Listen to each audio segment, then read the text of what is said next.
Namaste. I'm Reverend Wendy Craig-Purcell here at the Unity Center in beautiful San Diego. For almost 4 decades, the members of our community have found a lot more than just the Sunday message. They've discovered a family setting of like-minded people. Whether it's coffee and conversation in our cafe, shopping in our store, or joining a discussion group, Unity offers many ways to deepen that spiritual and personal connection. We invite you to see if this might be your spiritual home. Easter, a multi-faceted jewel. I first read that phrase in Unity's Lenten book. It was words used by Reverend Teresa Burton. Easter, a multi-faceted jewel. And I think it really is that, a multi-faceted jewel. We've been exploring together the last several weeks the man Jesus, trying to understand the very little that we know about the historical man that walked, wrestling with the church version, the theological version of Jesus that many of us have walked away from, and yet realizing that there is a whole other Jesus, and that is the Jesus that is a teacher of consciousness.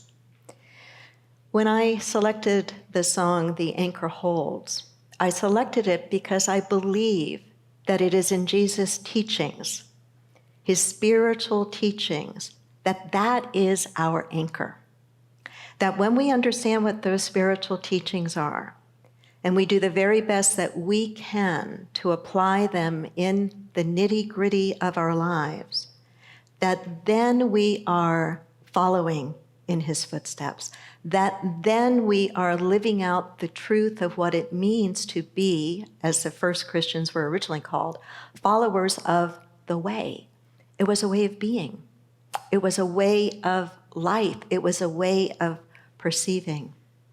Easter, a multifaceted jewel. I remember as a child thinking, why in the world do they call it Good Friday when something as terrible, as painful as crucifixion happened on that day? Why would they call it Good Friday? We have Saturday, the time in the tomb, and we have Easter, the mystery of Easter, however we take that.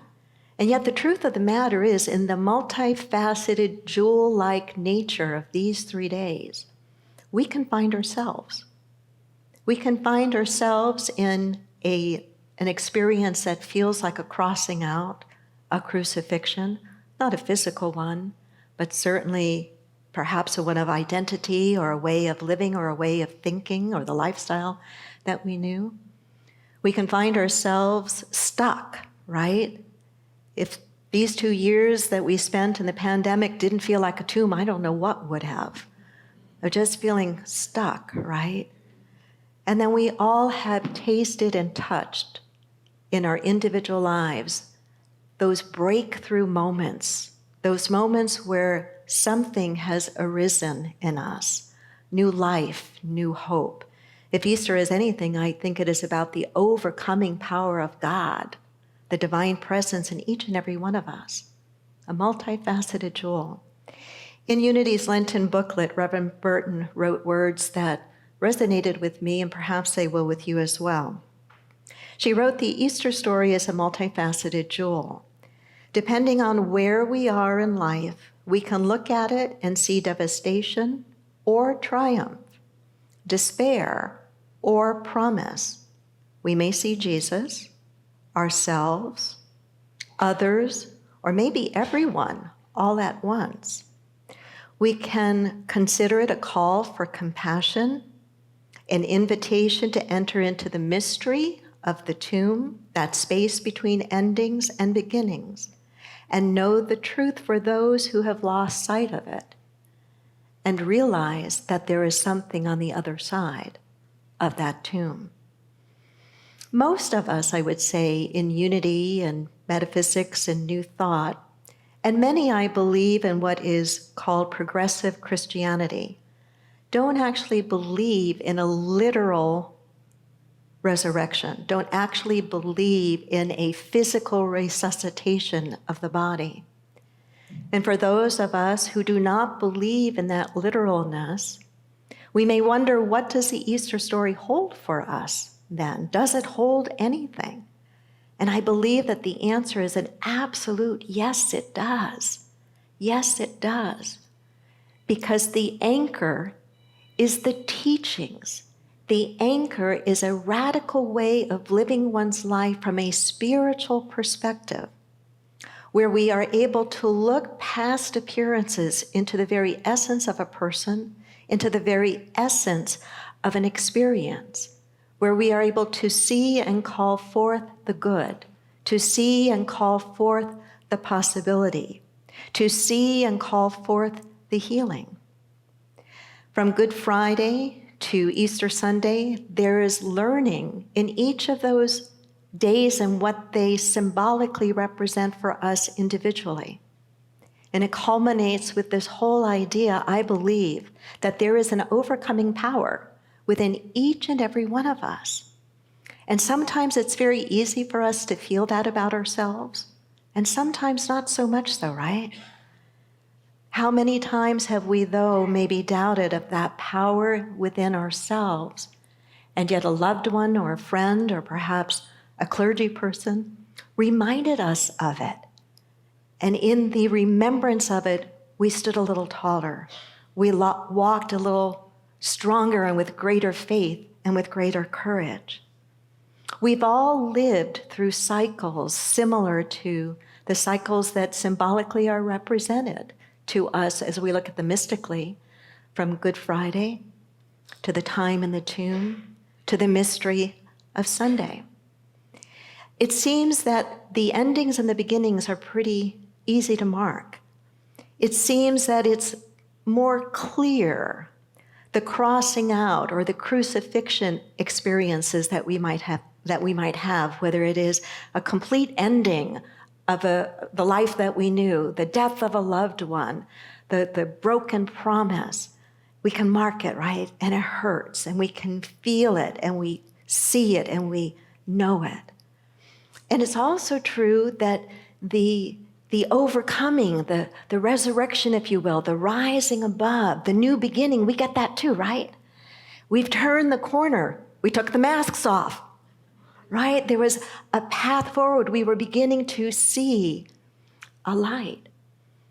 But remember, in between Good Friday and Easter Sunday morning was the tomb, was that experience of in between. And that, I think, for us as human beings is one of the toughest places to be. Nod your head if you know what I'm talking about. Where the old is gone. It's been crossed out. It's no longer part of our life.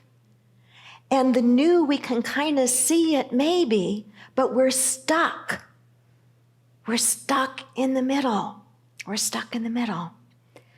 Jesus encouraged his followers to believe in the power within them. The church focuses on his divinity, but he focused on our divinity, on the power within the people he spoke to. It is why he could teach them, because he could reach them. We need to follow in that same way.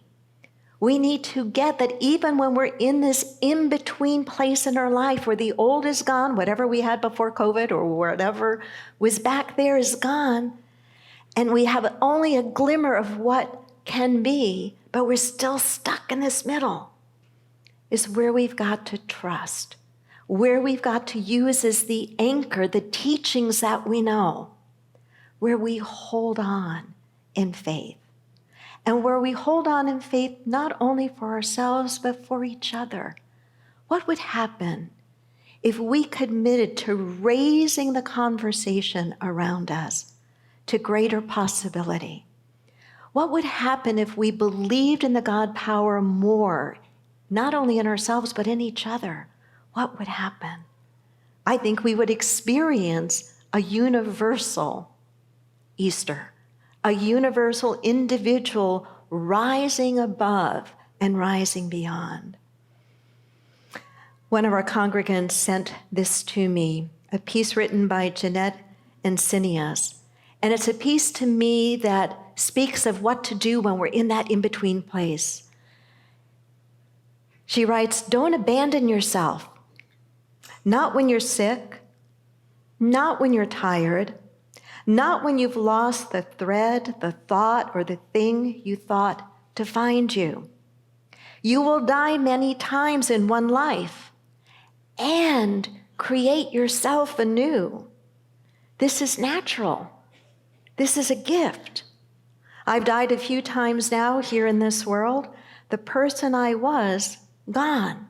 Can you relate to that? I can relate to that. The person I was, gone. Throw that older skin into the water, give it to the sky, step into what wants to emerge now. Nothing can hold you back when you're willing to be yourself. When you're willing to be yourself. We each have an individual light. And my letting my light shine as bright as it can in no way diminishes you letting your light shine as bright as you can. You have the power within you to change your life. You have the teachings if you've been a part of metaphysics for any length of time. You have the power, you have the teachings to change your life. But we have to get ourselves out of the way, do we not? Just like the difficulty of rolling the stone away from the entrance of the tomb. To me, that means we've got to get ourselves out of the way. We have to drop the old stories that we've told ourselves of not good enough, of the pain, of the struggle. Jesus was only in the tomb a short while. Have you ever felt like you've been in one for a really long time? Yeah. It's a very individual experience, isn't it? That in-between time, that not quite knowing time. The old is gone, but you can feel it, right? You can feel it. Something's wanting to come through. Something's wanting to come through. And we have to stay with that. We have to trust that. In our article in Unity's Lenten book, I was taken by another phrase of Reverend Teresa Burton. Not only the phrase Easter being a multifaceted jewel, but her phrase, the Saturday experience. Say that with me. The Saturday experience. That's being in the middle. The Saturday experience. Raise your hand if you're either there now or you've recently been through the Saturday experience. Look around. That's a lot of us. The Saturday experience. JC is thinking of an article that you sent me from the New York Times. I don't remember the author, but to me, the Saturday experience is what this author of a New York Times article was writing about, the time that we've been living through, this pandemic time that we're now coming out of, right? That the word to describe it is languishing. Yeah, languishing, right? Languishing. And so what do we do when we're in that place? We hold on to the anchor. We hold on to a teaching that can take us through the tough time. We work at the level of our thinking. We don't say everything is all right when it's not. We invite others in to come and help. We ask for the help that we need. We don't suffer it alone. But we absolutely positively know that every Saturday leads into a Sunday. That every Saturday leads into a Sunday. That what we're feeling when we're stuck in the middle is not what we will feel forever. This too shall pass. Why? Because we are more than what is happening to us. This too shall pass. Why? Because we are more than the biggest mistake we've ever made. This too shall pass. Why? Because we are bigger than the limiting stories we have told ourselves. This too shall pass. Why? Because we are more than these physical bodies. We are the divine in expression. We are spiritual beings, as a friend of mine says. We are spiritual beings having a spiritual experience in this human form. And so every single one of us will experience, not once, not twice, but many times over, the multifaceted jewel of the mysticism of Easter. We will experience our Good Friday. We will experience the time in the tomb. And we will absolutely, positively experience the rising up and out. Namaste.